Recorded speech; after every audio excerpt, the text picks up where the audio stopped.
time being, it's impossible for me to take my family back to the UK safely. Well, for a start, the only time that I've come back to the UK is... Prince Harry had crossed oceans, survived years of public conflict, and returned to London believing that one conversation with his father might still be possible.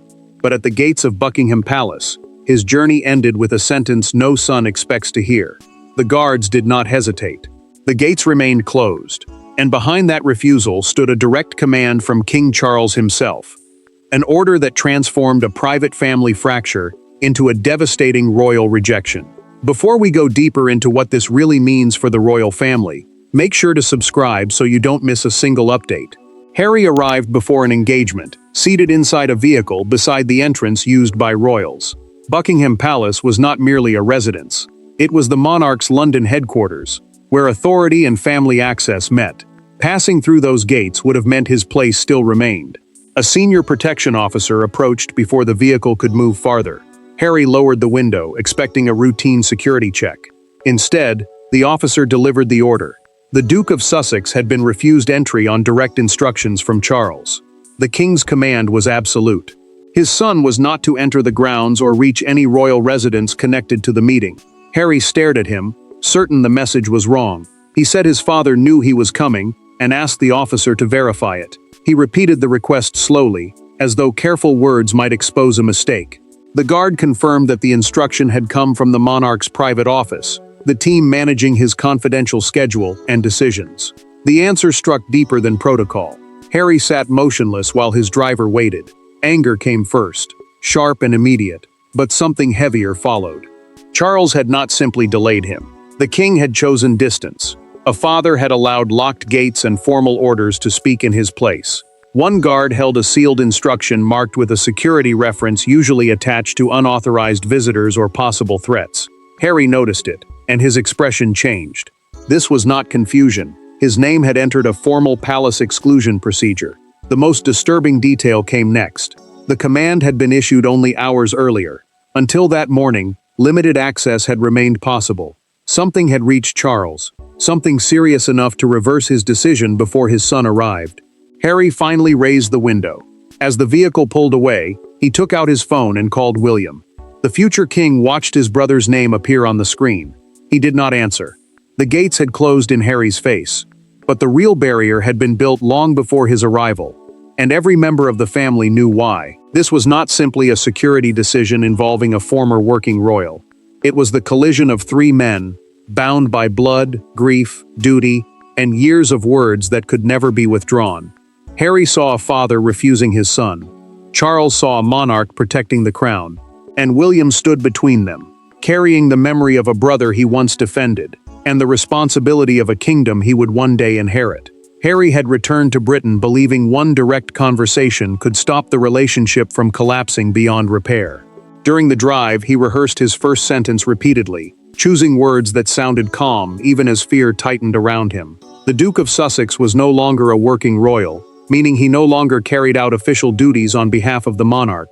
Yet he still believed blood should open one door. Charles faced a different burden.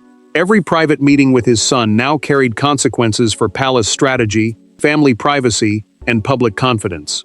The king was expected to protect the crown, the institution of monarchy itself, even when doing so wounded the family inside it. Charles sat in a private room reading the final security recommendation before Harry arrived. He removed his glasses, placed the page on the table, and said nothing. Camilla watched his expression harden. The queen consort understood that silence. She had seen him hesitate as a father, but this time the monarch was forcing himself to decide as sovereign. William's phone rang as Harry's vehicle pulled away. The prince saw his brother's name, felt guilt rise instantly, and still allowed the call to end. He believed answering would drag them back into accusation, disclosure, and emotional bargaining. Yet refusing the call felt like repeating the rejection at the gates. Camilla finally asked whether blocking entry was truly necessary. Charles answered that this was no longer about one conversation. Palace officials believed Harry carried information he might use, unless the family responded. The king did not explain what the material contained, but his voice made clear that the fear was real. William had been consulted before the order was signed. He had not demanded exclusion, but he warned his father that admitting Harry without conditions would look like surrender. That advice now weighed on him more heavily than he expected. Harry sent one message. "You know why I came." William read it twice. Those 5 words pointed back to a private promise made during their last undisclosed conversation. A promise the future king had hoped would never return. To understand why those words carried such danger, the story must return to the ceremony where the final trust between the brothers was broken. Royal families rarely collapse in a single explosion. They fracture through restrained smiles, private warnings, and moments that seem harmless until their meaning becomes clear. For Harry and Charles, the decisive break did not begin at the palace gates. It began during a memorial ceremony months earlier, when one forbidden conversation took place behind a closed vestry door, and Harry made a demand that left his father convinced that their next meeting could threaten the stability of the monarchy. Harry had been invited to a private memorial service under strict conditions. He could bring no personal recording devices, arrange no unscheduled meetings, and raise no internal family matters. The memorial was a closed ceremony of remembrance, attended only by selected relatives and trusted staff, and Charles hoped its solemn purpose might calm the tension between them. Charles wanted one peaceful hour. The king believed father and son might share the same space without reopening every wound, while William remained cautious and agreed only because he did not want to appear responsible for another exclusion. The prince watched Harry closely, knowing one wrong sentence could destroy the fragile restraint around them. Harry waited until the ceremony ended. Then he followed his father into a small vestry room, a private chamber beside a chapel used by clergy and family members before or after services, and closed the door before aides could enter. His voice remained controlled, but his demand was unmistakable: permanent security, renewed access to royal residences, and a formal role for Archie and Lilibet during major state occasions. Charles refused. He told his son that affection could not be exchanged for institutional privileges. Harry's expression hardened, and he accused the monarch of punishing Archie and Lilibet for decisions they had never made. The king heard pain in those words, but he also heard pressure. William entered after hearing raised voices. Harry turned on his brother and called him the wall between a father and his son. The future king did not shout. He moved a chair aside, looked directly at him, and said the meeting was over. Harry stopped at the door and issued one final warning. He still possessed private correspondence, showing that the palace had once discussed a pathway for his return. Charles took the statement as emotional leverage. William heard something darker, a threat that private family decisions could be forced into public view. Days later, the king learned that details of the vestry confrontation had reached someone outside the household. Only 3 men had been present. Suspicion fell immediately on Harry, and the prince's warning suddenly carried greater weight. Then, on the morning of the gate refusal, Charles received evidence that the same correspondence had resurfaced and might soon become public. The king could tolerate anger, grief, and even accusation. But when private words became leverage, father and sovereign finally collided. Harry did not leave the palace gates quietly. Humiliation turned to disbelief. Disbelief hardened into anger, and within minutes the rejected prince demanded to hear the order from the man who had issued it. What followed was not a reunion and not a negotiation. It was a confrontation conducted through security glass and guarded telephone lines, while Charles remained inside the palace knowing that one sentence could either reopen the door or close it forever. Harry leaned toward the protection officer and demanded contact with the king's private secretary. That official managed Charles's confidential schedule and direct instructions, which meant no guard could reverse the decision without approval from inside. The Duke insisted that his arrival had been communicated and warned that the information he carried could not wait. Charles received the update beside a desk crowded with unopened papers. An aide held out a secure telephone, a protected line designed to prevent private royal conversations from being intercepted, while the monarch listened to the report. His son refused to leave. The king closed his eyes briefly, then authorized one call. Harry heard a sharp click from the gate intercom. A small security screen activated, and Charles appeared live from inside the palace. Locked iron separated them, but for one unbearable moment, father and son faced each other without advisors speaking in their place. "Are you truly refusing your own son?" Harry asked. Charles did not raise his voice. "I am refusing the conditions you have brought with you." Harry gripped the edge of the car door. He said he had come alone and wanted only 10 minutes. The king answered that previous private minutes had become months of public damage. Those words struck harder than the closed gates, because they revealed that his father no longer trusted even a brief conversation to remain private. Harry then accused William of advising against the meeting. He said his brother had turned caution into control, and now decided who could reach the monarch. Charles neither confirmed nor denied the accusation. His silence gave the rejected prince the answer he feared. Charles finally revealed the reason for the morning order.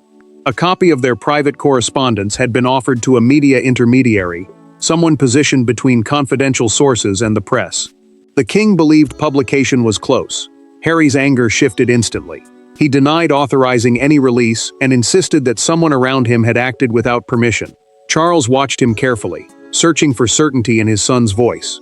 The king offered one path forward: surrender every copy, identify who had accessed the material, and accept a meeting under formal supervision. Harry stared at the screen but gave no immediate answer.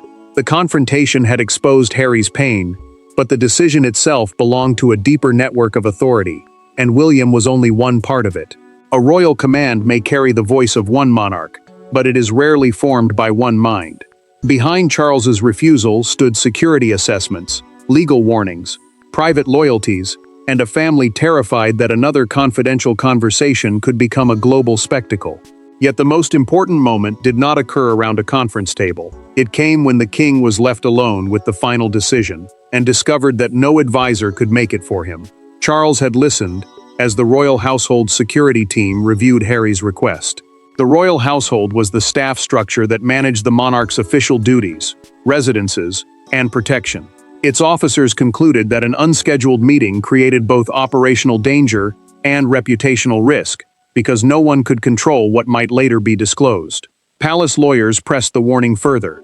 They argued that immediate access after pressure involving private correspondence would establish a dangerous pattern. If confidential material could force open royal doors, then every family dispute might become a bargaining weapon. Charles understood the threat, but he also understood the cost. This was not a stranger asking for entry.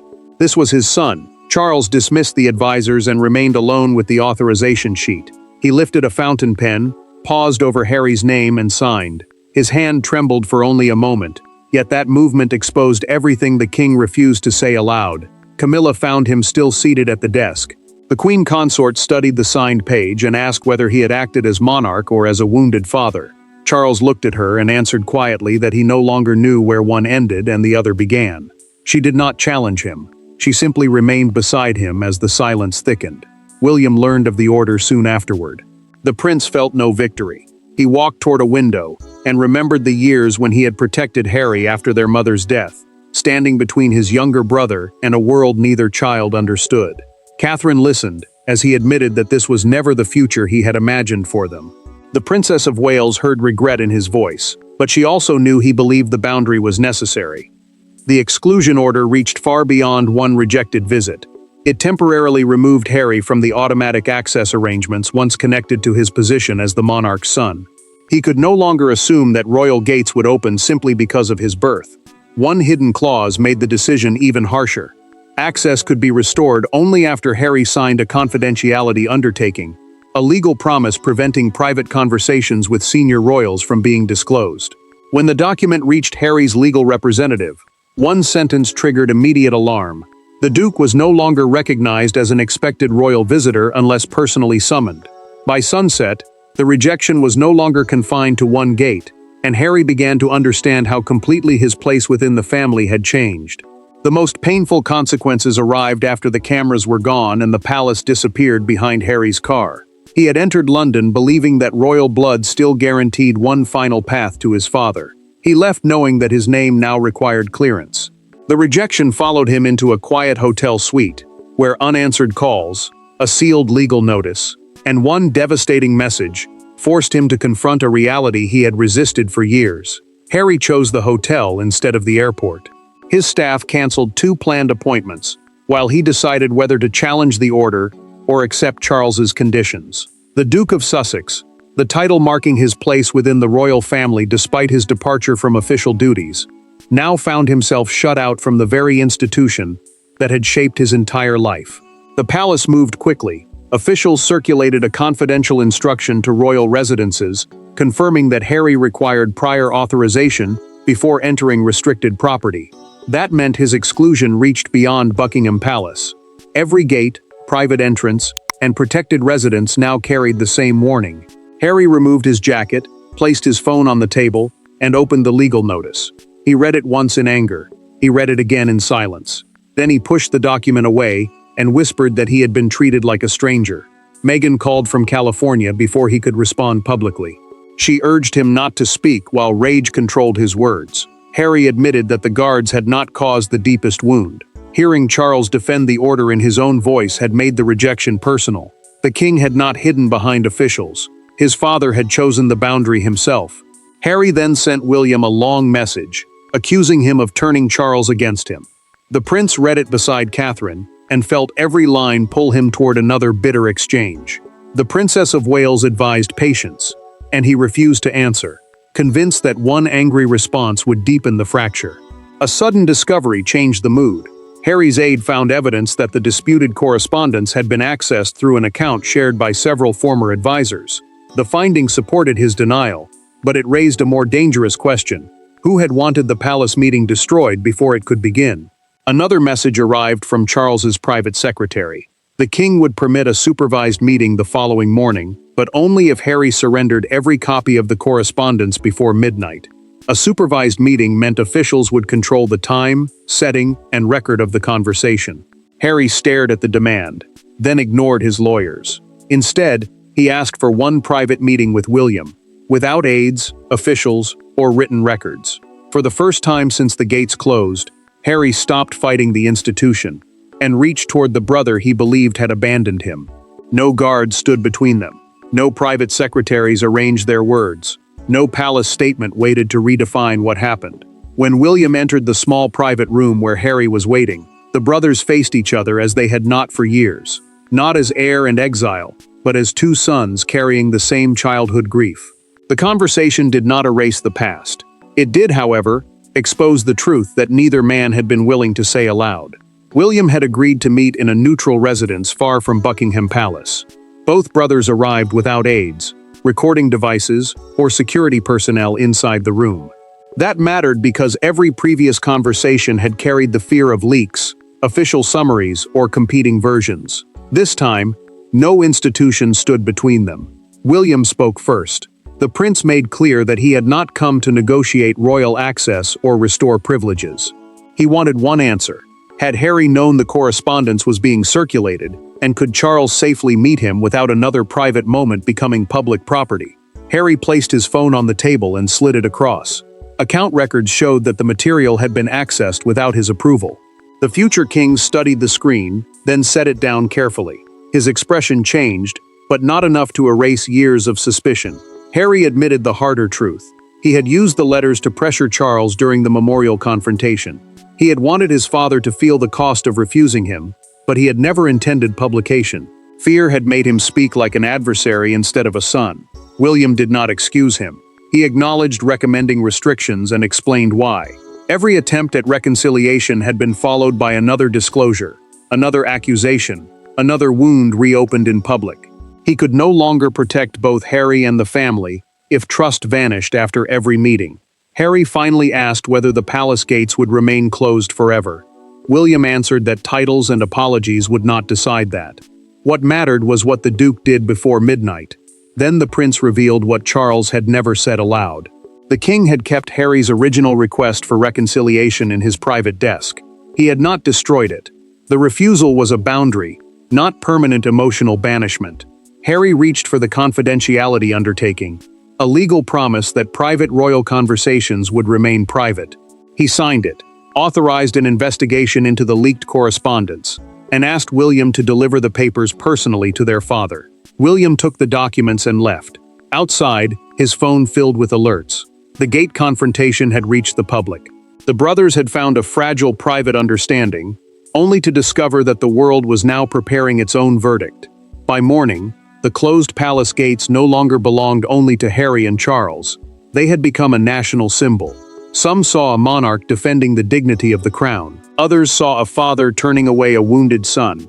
Across television studios, newspaper offices, and the pavements outside Buckingham Palace, one image dominated the debate. Harry's dark vehicle waiting before the locked entrance, while a uniformed officer stood beside the unopened gate. Harry watched the photograph spread across Britain and far beyond it. The palace issued only a narrow statement, saying access arrangements remained private and security-led. In plain terms, that meant officials would discuss protection rules, but not the family decision behind them. The silence did nothing to calm the storm. Commentators divided within hours. Some praised Charles for acting as a sovereign, a monarch whose duty was to protect the institution above personal feeling.